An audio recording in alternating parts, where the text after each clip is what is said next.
I mean, I belong to an Oklahoma group. I belong to a group in Montana. There's so many people in Arizona. There's a lot of different groups that we're working with, and in other countries.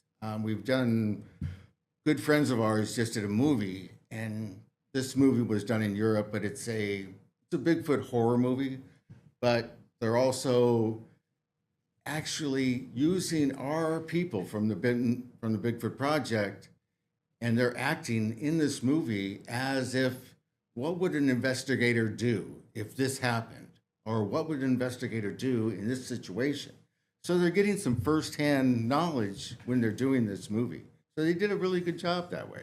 I know it's really interesting, Glenn, when I was doing some research on Bigfoot, just to refresh my memory, we all remember that image, I believe it was from Washington State, I believe, or Right. Northern California, where it looks like a Bigfoot or something big and hairy That's Patty. walking away from the camera, and they look back. Right. Almost very human. Now, That's a female Bigfoot, Sasquatch, however you want to pronounce it.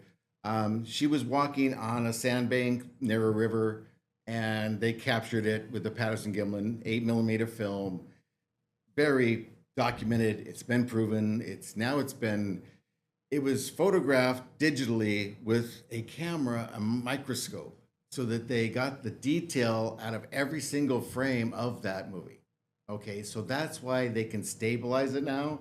So when you're looking at a video of that Patterson-Gimlin film now, it's going to look just like... I'm sorry, Glenn, just come close plain. back this way. Yep, go ahead. It's going to be very plain and organized. But the stills, I mean, you can see her breast, you can see the picture very clear, the Patterson-Gimlin. Oh. There's a lot of other stills. Joey, I think we have some video that we got off our News Nation, our sister stations around the country, of various Bigfoot festivals and images and that kind of thing. Joey, if you can run some of that. Now, that's the Pennsylvania Bigfoot Project. That is the former name. They just changed it as of this recording in October. Now, there's the image you're talking about right there, correct? Let me see. Bigfoot was walking away sort of on a sandbank. So Yeah, the first we'll play it image again a little bit later. But this is a collage of different images, statues in honor of it. And why do you think, and I do know, and I get it, people are saying, oh my goodness, I can't believe they're doing a podcast on Bigfoot. But when you see the number of people that really have an interest in it, credible people, I mean, all people have their own nuances and all expertise, but they really want answers, or they're at least curious about this, right? I mean, curious. There's hundreds of thousands of people that are curious. Right now, there's probably 20 podcasts about Bigfoot and Sasquatch out there, and all of these have 700 to 1,000, 1,200, 1,500 episodes. So these are people that are calling in with their experiences to these podcasts, and they vet them quite a bit. I mean, we vet very heavily in our group, but these podcasts are people that don't have anything to hide. And probably more to lose. Yeah. By coming forward. I mean, these are to be police ridiculed, that kind of officers. thing. You know, a lot of military people have talked about this, and it's credible people. And people should be aware that they're there, but they're not out to hurt us. They're really not. And we don't want to hunt them. They're not something we need to hunt or expose, because they're out there to help us eventually. Someday they will. Now, I know, again, looking at my research, I guess the indigenous people, Native Americans, indigenous people in North America, back in the 1700s to 1800s, had made reference to this man-ape or whatever. 19. And then the earliest newspaper reports or printed reports of this creature was in like 1810, 1811. There was a lot of In the reports Canadian of Rockies, wild I men. believe. Right, wild men. They called right. it wild men or hairy man of the woods, or there was, there's a lot of different names that Bigfoot and different tribes and different newspapers used back then. You know, you can't just search Bigfoot because that started in the 60s and 70s. Right. It's, you have to go back to wild man exposures in newspapers and look up clippings. We're going to, our intrepid producer, director, Joey Nardone, at the controls over there. Joey, we have the package from our News Nation brethren on just a fascination with Bigfoot, Sasquatch around the country. And let's roll that package, Joey, if you can. But then if Bigfoot does exist, what is it? Where does it come from? It's a question not only William Shatner ponders, but so have I. Is Bigfoot real? According to Snake Stewart, he is, and his proof is named Dak. I was shooting audio into the woods of howls, and I started getting howls back. That's when the spine started tingling, and I knew we had something more definitive out there. Then, when camping with some friends, Snake made the life-changing discovery. I smelled something real pungent. I followed my nose deeper, deeper, deeper, and bam! Bigfoot's body, 8 foot long in a poison ivy patch. It was so stinky, I had to call up some friends to help me get this body out of the woods. It was decomposing quite rapidly.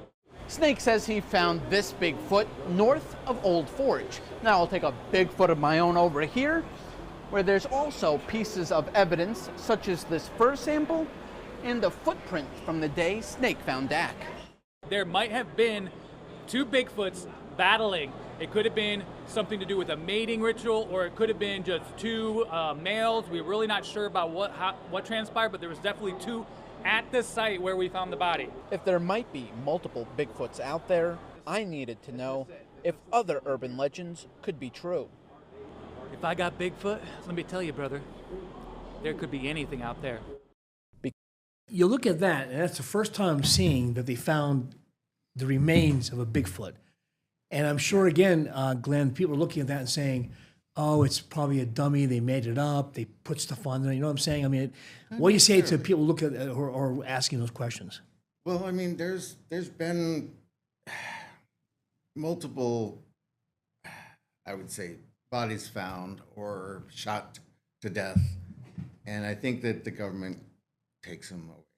You know, that's kind of what they do. Or certain departments will come and say, you saw a bear. You know, that's what they tell you.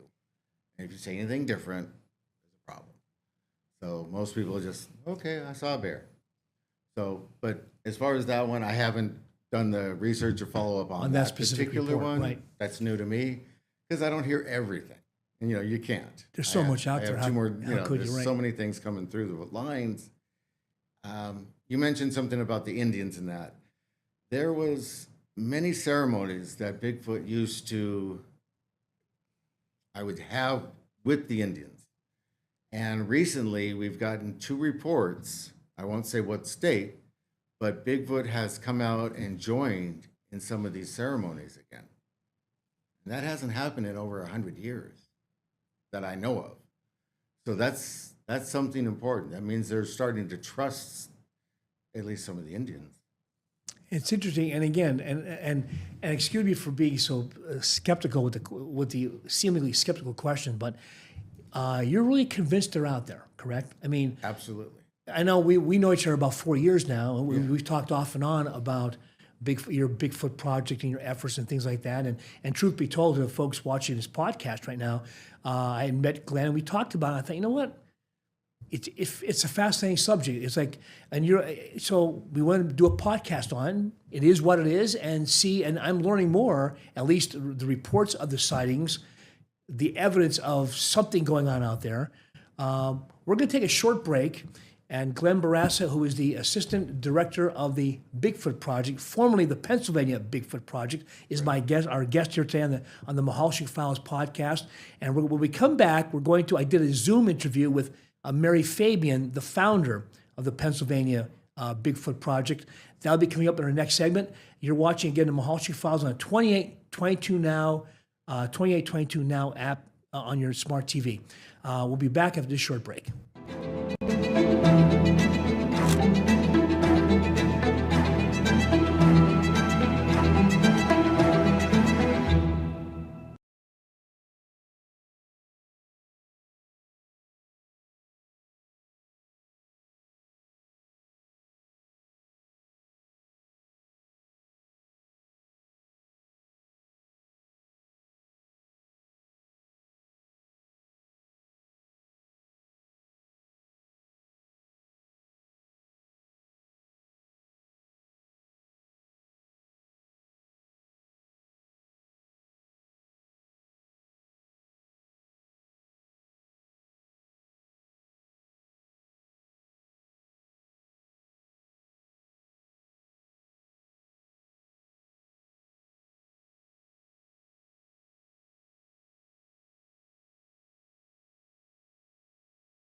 And welcome back to Mehalshick Files podcast on the 2822 Now app on your smart TV. We're talking today about Bigfoot, Sasquatch. We've all heard those names. And we're really trying to find out the fascination about Bigfoot. Lots of people are interested for decades and decades, and really hundreds of years. My special guest today, and I want to thank him for coming into our studio, Glenn Barassa. He's the assistant director of the Bigfoot Project, formerly known as the Pennsylvania Bigfoot Project. And Glenn, you, before we go, we have a Zoom interview I did with Mary Fabian, the founder of the Pennsylvania Bigfoot Project. But again, you got involved in this as a kid, right? Yes, I started in the mid-'70s when I first had my first experience. And you haven't lost any interest. I mean, is it something that just fascinates you? I did I'd say about 10 or 12 years of heavy into it when I was younger.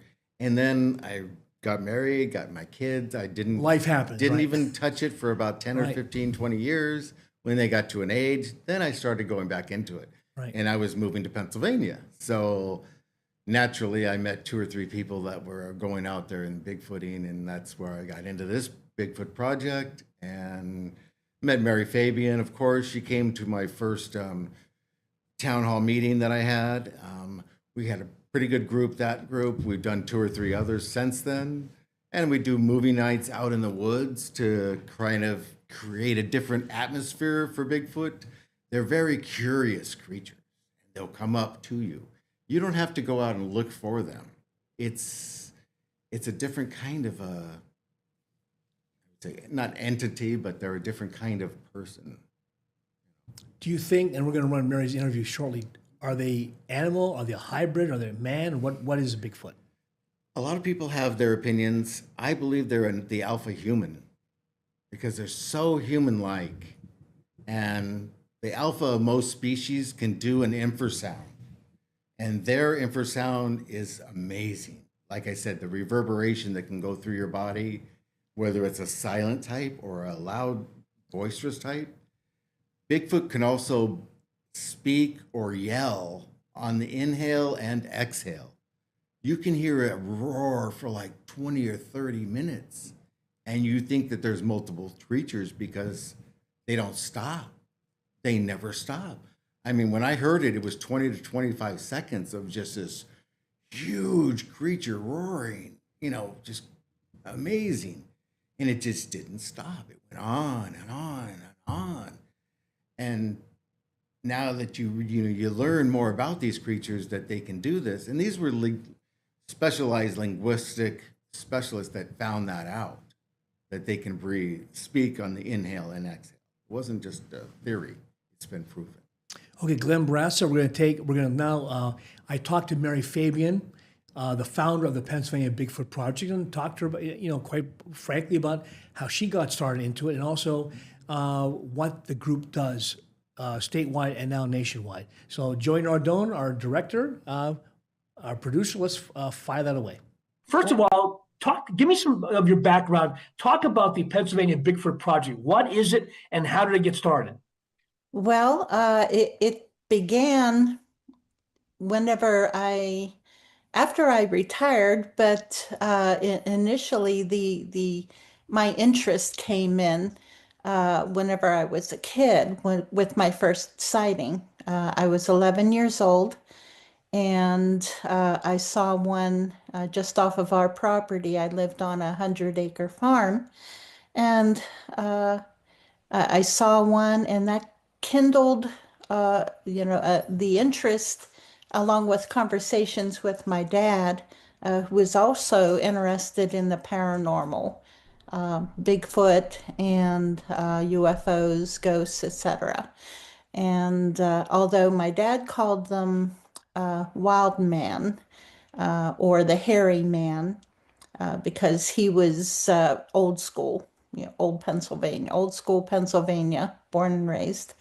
But after that, though, we had to fast forward decades later, whenever I married and moved up to, from Allegheny County in Pennsylvania to Beaver County, the northern end. And I married, moved into my new home, and almost immediately there was activity right there. I would hear banging on the wall from something from outside. I would go to bed at night, or else I would be sitting out in the family room watching TV, and something would be banging on the wall, and I would hear talking, but it was a unidentifiable speech. It was very rough and garbled. And later on, I recognized it as being what they nicknamed samurai chatter from the Bigfoot. It's a very rough, like a throaty voice, deep throaty voice, very garbled. And but this went on for about 12 years, that until we moved about 8 years ago.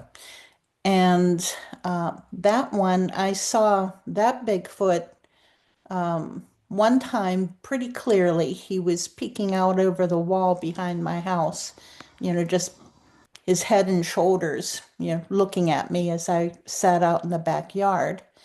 And I had a glimpse of him one other night, whenever he was harassing us, harassing my dog. And frankly, it was terrifying to my dog. By that point in time, I was used to it, but it was making me angry that he was terrifying my dog.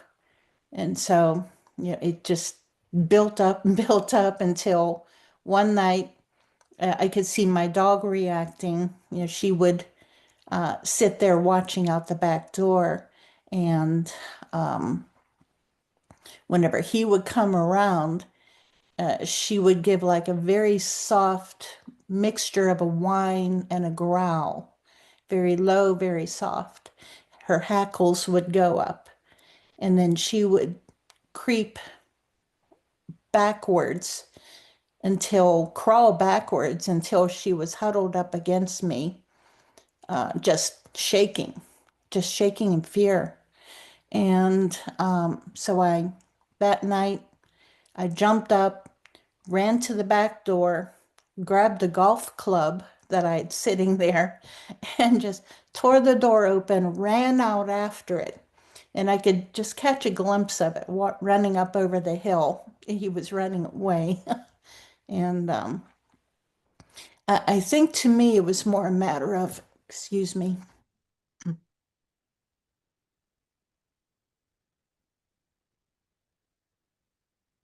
Now you were saying this, if I don't mind interrupting. So what do you think? Did you ever get any pictures of these things you've seen over the years? You think they're attracted to you for some reason, or you just happen to luck out and be in the right place at the right time?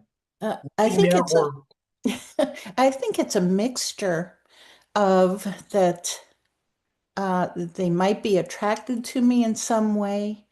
Um, some people have a theory that certain of us can be tagged, is what they call it.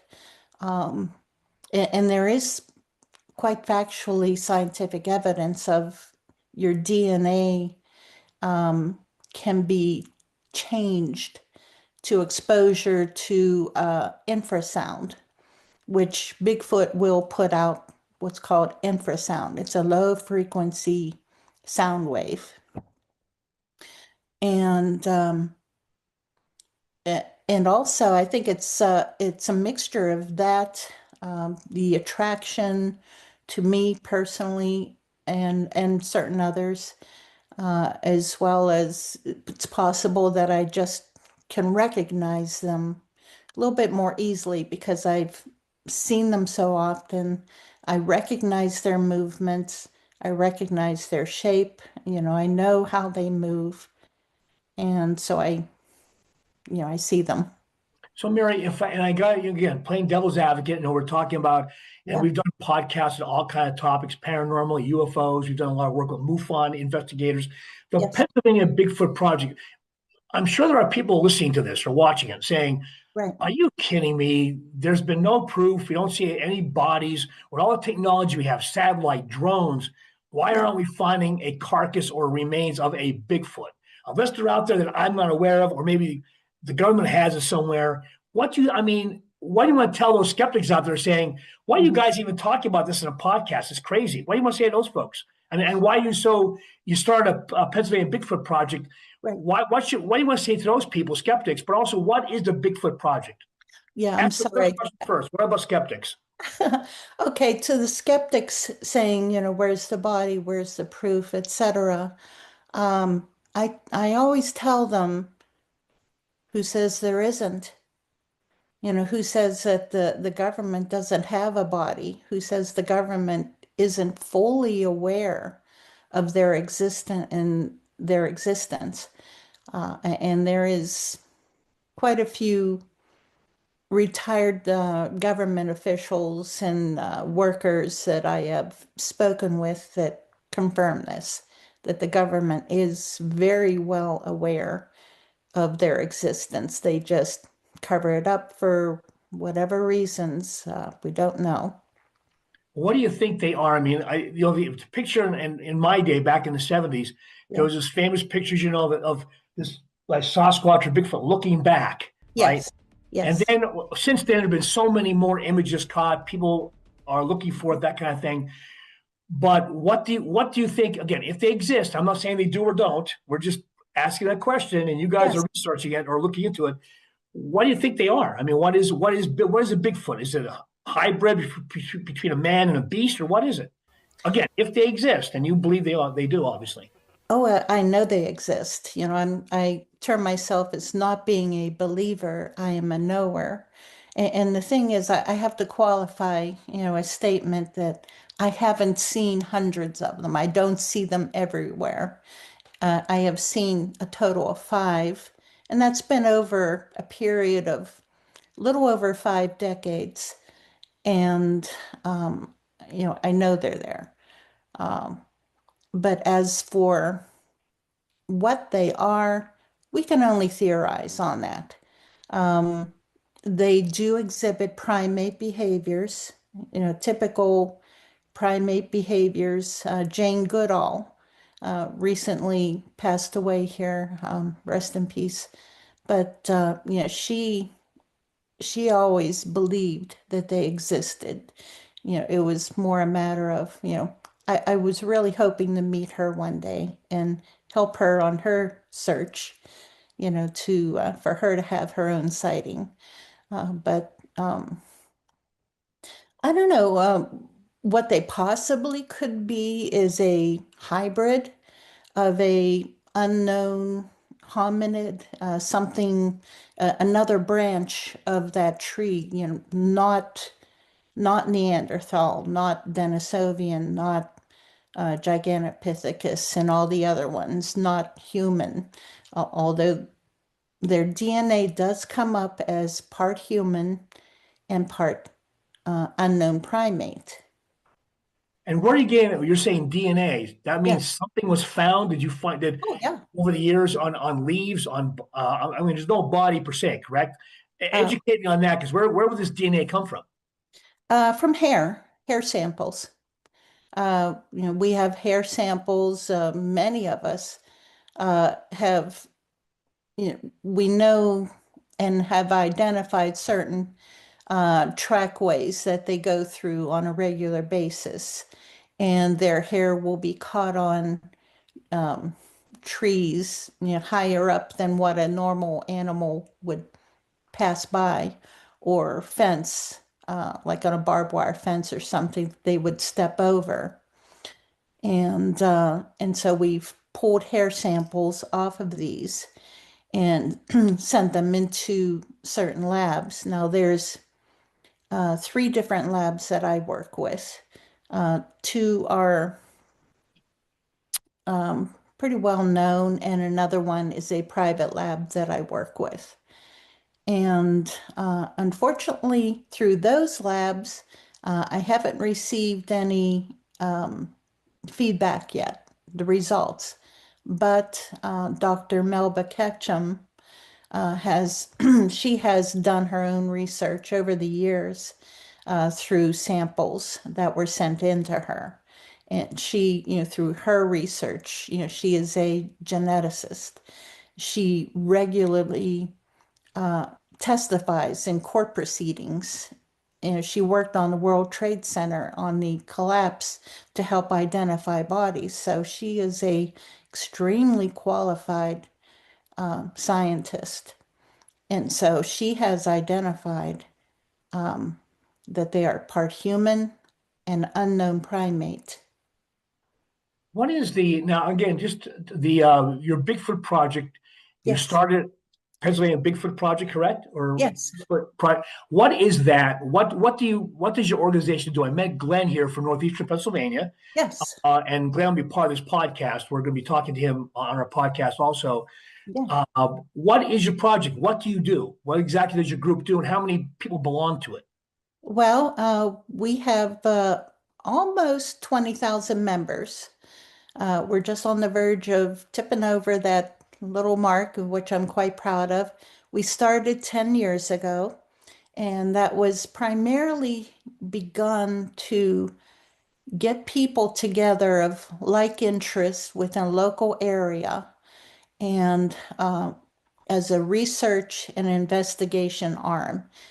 And what I did was I built a network of researchers and people who had investigative history and experience through police work or nursing, someone with a more scientific mind. And so I correct. And I gathered them throughout the state. And, anytime a report would come in through a witness posting, excuse me, on the group, we are on Facebook. It's a Facebook group. We also have a YouTube channel, same name. Pennsylvania Bigfoot Project. Correct. I'm sure people will want to check it out for sure. And Yes, again, and Mary, I'm sorry for interrupting. This is really Glenn brought this to my attention. And I've always seen reports about Bigfoot, and we've done a lot as reporters. But I can honestly tell you, I've never done a story per se on a Bigfoot sighting in northeastern Pennsylvania. Now, I've heard reports of those sightings. We have never done this. Is really our first venture into the subject, quite after all these years, at least from my perspective. Oh, So I wow. appreciate your time with it. So it's sort of skeptical a little bit, but also very curious. Yeah. I'm very curious. I'm sure other people are also. So okay, so carry on. So you have 20,000 some members. People weigh in, and what else does the group do then? We gather witness reports, and it's more of a combination of a place for people to share their experiences in a safe form, because too many witnesses they suffer from PTSD after their sighting, after their experience, because this is a horrifying experience for a lot of people. They see something that it may not be threatening to them personally, but whenever you see something that really, quite frankly, shouldn't exist, it blows your mind. And they are traumatized. And then to double up on that, they go home and they talk about it to their friends and their family, and they are ridiculed. They're humiliated. And so they close up and they shut up about it. But this builds up. This is a traumatizing experience. So I give them a safe place to talk about it. I have people who come up to me at festivals and conferences with tears in their eyes, men, grown men, tears falling down their face, crying, that, talking about their experience. And, I tell them, please talk about it.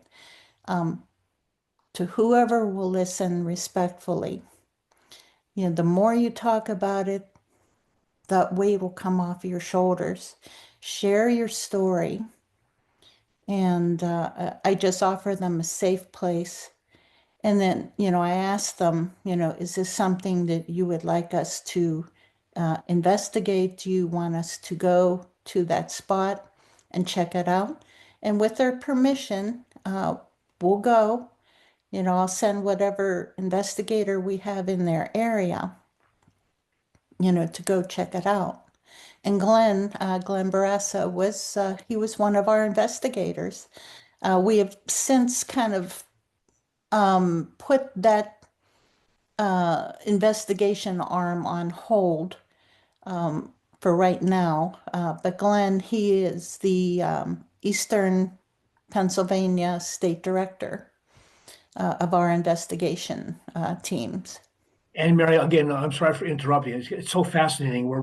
We have about maybe 10 minutes left. We'll do more. We're going to have you live on our podcast one day also. But I wanted to at least break the ice. And again, honestly, I mean, as a reporter, I'm naturally skeptical. I've been doing this journalism, reporting on the good, the bad, and the ugly in the world and in northeastern Pennsylvania for like almost 50 years now. So I've seen a lot of things. I can honestly say I've never seen a Bigfoot, but I have heard stories about this over the years. And you're saying about people, it's almost like when I work with the MUFON group, Mutual UFO Network. A lot of people are afraid to come forward because Yes. they're afraid to be ridiculed or they don't know what to say. Yes. And I've seen things, for example, IFOs, UFOs over the years. Are they flying saucers? Who knows? But I know from my perspective that I've never seen anything like that before. Now, is it man-made? Is it something of the earth? It could be. I don't know. But I know I've seen stuff over the years, and honestly, and I've said this on other podcasts, you hesitate to say anything even to your family because they think, boy, he's a nut job. Yes. But I think we all know instinctively when we see something that just is out of the usual, correct? Absolutely, we do. We recognize it as something that shouldn't exist or unusual. And like UFOs, though, it's possible that they are government technology that we just don't recognize. And it's unknown to us, but it's secret technology that they're utilizing. Or drones, anymore. There are drones that are like 15, 20 feet long that rich people with $20,000, can purchase and fly out there. Right. And it's possible that that's what people are seeing out there. Who knows? So, Mary, quick question. I know you've put your research, your investigative unit on hold. I'll talk to Glenn more about this. Yeah. Just give me an example of when you get a report, what would motivate you if they say, yeah, come out to my area, wherever I live, and check out the woods, my yard, whatever. What do you do as part of the investigation? What would that entail? A Reader's Digest version, I apologize. What do you do when you begin an investigation into an incident? Well, Or first, sighting? first I asked the witness a series of questions, like primarily, what day it was, the date, what time was it, what were the weather conditions, what did you see, how tall was it in your estimation, what color, what was it doing, and if possible, we'll get the witness to the site itself so they can more clearly explain and show us what the Bigfoot was doing, how it was reacting or acting, which way was it facing, or which way was it moving. And we'll check out the area. We'll look for other sign. We'll look for footprints, perhaps, possible broken tree limbs, because that's a possible sign of them in the area where they'll mark their path to other Bigfoot by breaking a tree branch in a certain direction. Or there will be possible what we call Bigfoot structures, and we don't know if Bigfoot make these or not, but we will find like tree branches woven into like a complicated structure that it's like a Jenga, or what do they call it, pickup sticks, where they're all interwoven together. And, we don't know if Bigfoot make them or not. We don't know.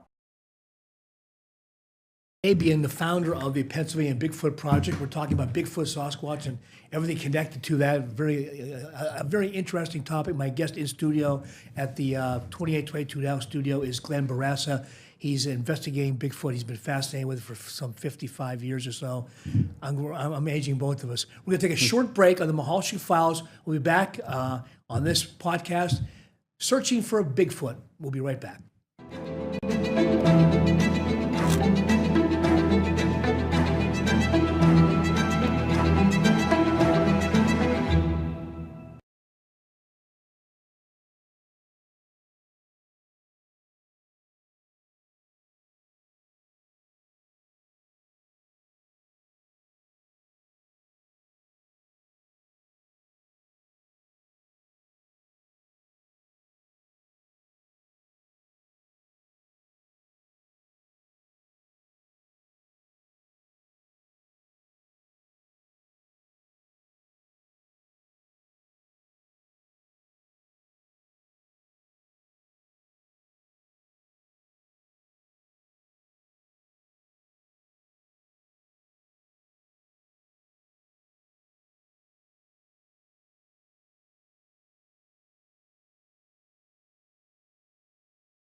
Mehalshick Files podcast on the 2822 Now app on your smart TV.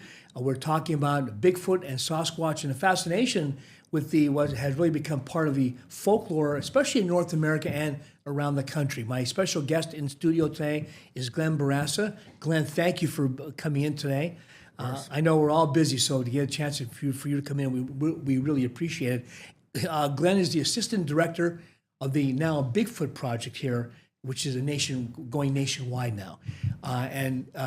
Glenn, we just had Mary Fabian, the founder of the Pennsylvania Bigfoot Project, which is now going to be named the Bigfoot Project itself. What did you think when you heard, what stood out in her interview? She's extremely knowledgeable. I mean, her sightings were very intense. She's had a couple of different ones, obviously when she was younger, and then a couple of older ones. Even in Oklahoma, she did witness some things there also. Her and I flew down, or I flew down to Oklahoma. She drove down to do a week investigation at a private camp or cabin there.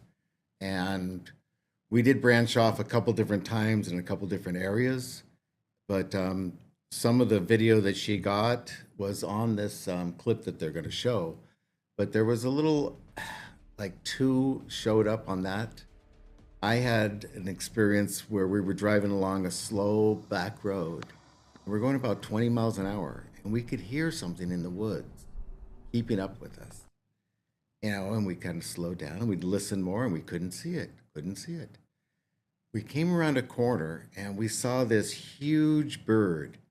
Now, Andy, I've never talked about a thunderbird to you ever.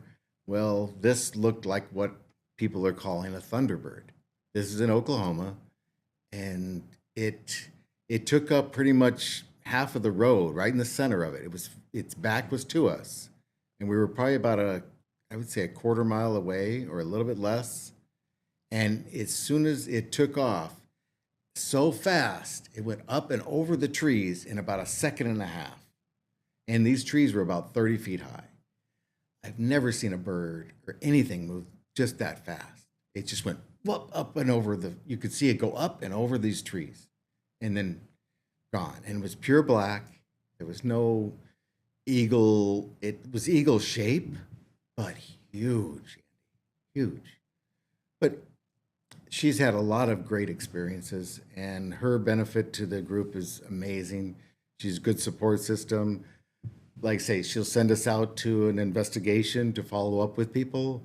A lot of times it's interviewing. That one-on-one expression from a person you can tell a lot from a person when they're talking to you. What their expressions, their facial movements, what their naysay. You can tell what their tells are. We also do measurements of any footprints, document that. We do castings. A lot of people know about castings, but I would tell you this, put some structure into it.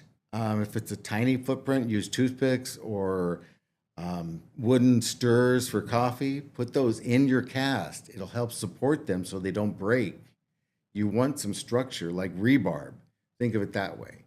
So you want some structure to it, and put something up like paper in it so that you can either write on that paper eventually or pick it up by that paper, or you can, it's not going to hurt the top of the cast. It's just flat. It's the bottom that's going to be the print itself. And the cleaner the print, the better, but you want to take it anyway. Might be a half a print, might be something very important. Now, I know we've been talking about Bigfoot sightings, the interest nationwide, worldwide, especially. But what about here in Pennsylvania? Again, based on some of the research I did, it seems like Western Pennsylvania is southwestern Pennsylvania, Cambria County, the Alleghenies, which are like the Pocono Mountains of the west of Pennsylvania. A lot of interest out there, a lot of, I'm saying sightings because, again, I've never seen one before. But what do you see in Pennsylvania? Is it still a hotspot in Western PA? And I know Mary mentioned here in northeastern Pennsylvania. Yes. Western PA, there's a lot more interest in the South Fork area and the Ohio border area in the northern area. There's a lot more people going out and looking. Here in the Northeast, we don't have that as much, which gives me an advantage because Bigfoot isn't disturbed out here as much. Right now, we're going into the hunting season. So Bigfoot, they're very intelligent. They listen. They are hearing these rifle ranges going off. People are sighting in their guns. People are leaving their deer stands out in the woods.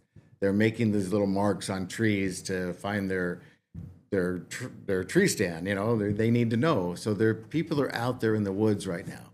So Bigfoot is knowing that. They're going to stay out of the woods. They're going to stay hidden more, and then they'll come out at night when they need to feed or whatever they have to do. but they're not going to be out as visible during those hunting seasons. People don't, oh, I've been a hunter for 45 years. I've never seen any. Well, that's right. These creatures are not dumb. They're very intelligent. They're very curious. But the curiosity has to be something that's going to, their risk and reward has to be pretty good.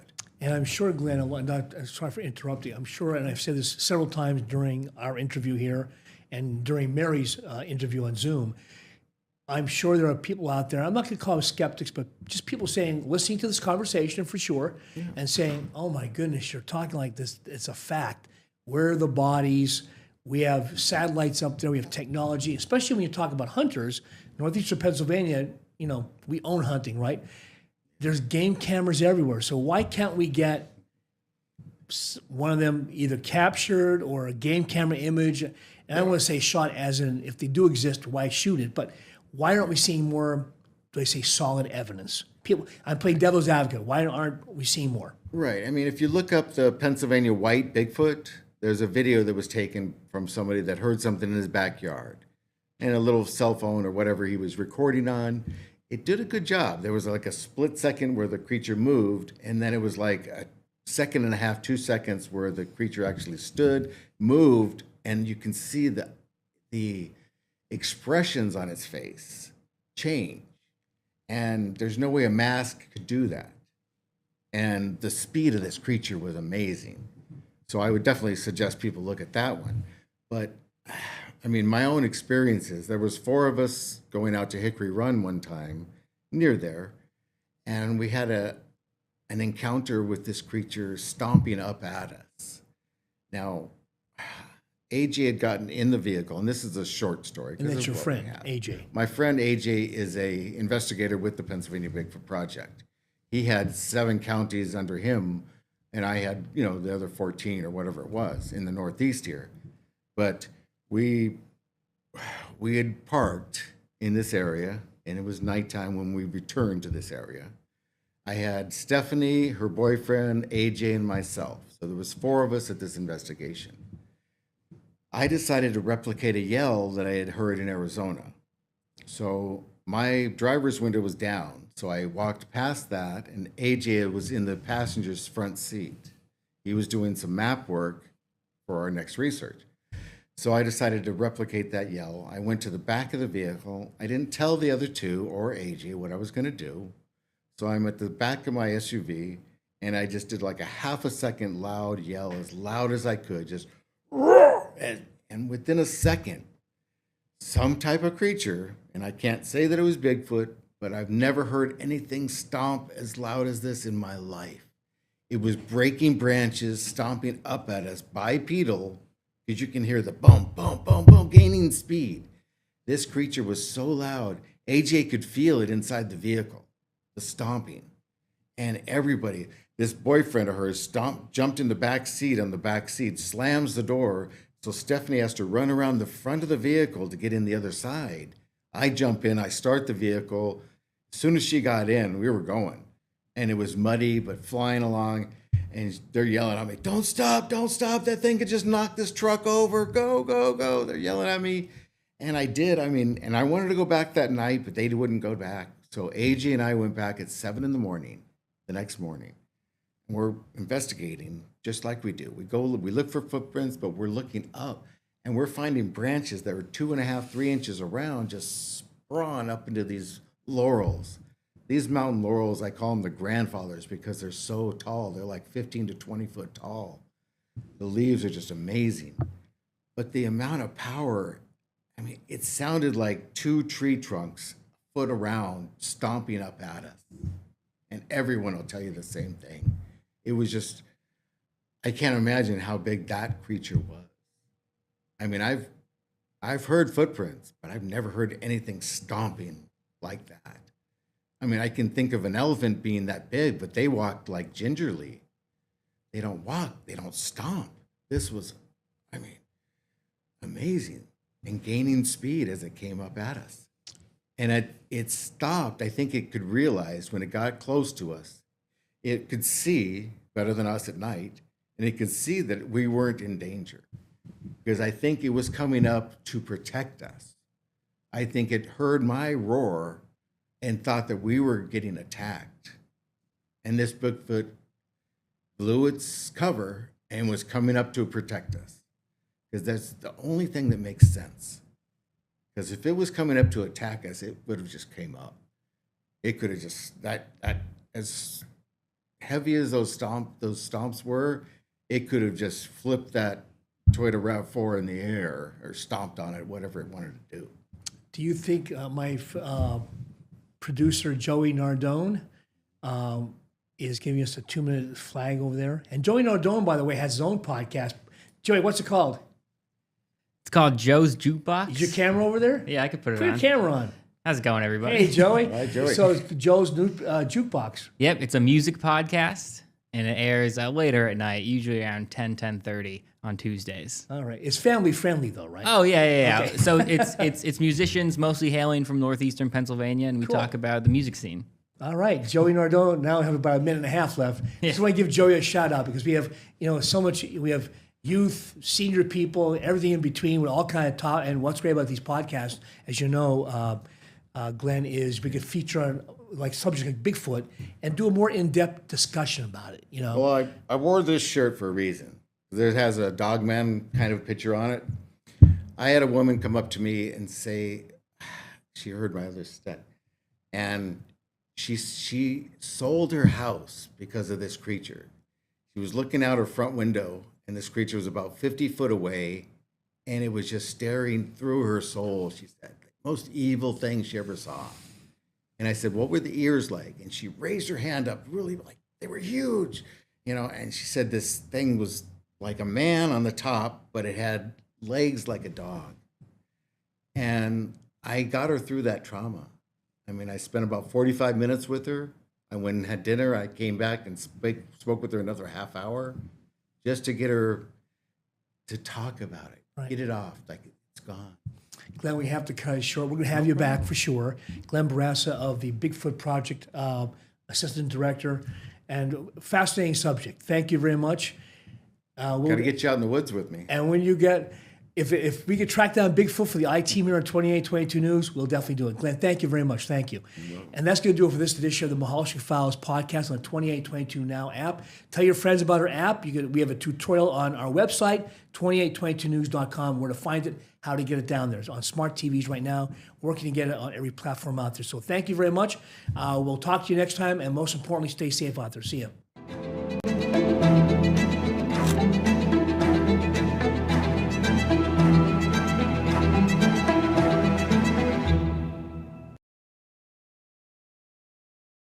Future Alert Weather isn't just your forecast, it's your ultimate advantage. Accurate and dependable, you get what you need to plan your day with confidence. Future Alert Weather only on 2822 and 2822news.com.